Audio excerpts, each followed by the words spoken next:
El passat diumenge 19 de maig, a Can Borrell es va fer la conferència Com fer una sardana a càrrec d'Antoni Masbou, compositor i autor de la sardana L'Estelada, creada per la capital de la sardana.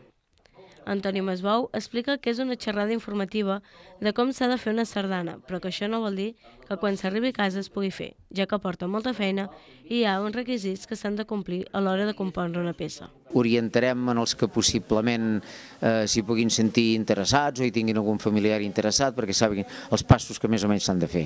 D'aspectes importants et surten, no els tens previstos, vull dir, tota feina creativa t'hi poses, no saps com sortirà, no saps els resultats com seran, no saps ni tan sols l'estona que hi estaràs per fer-ho.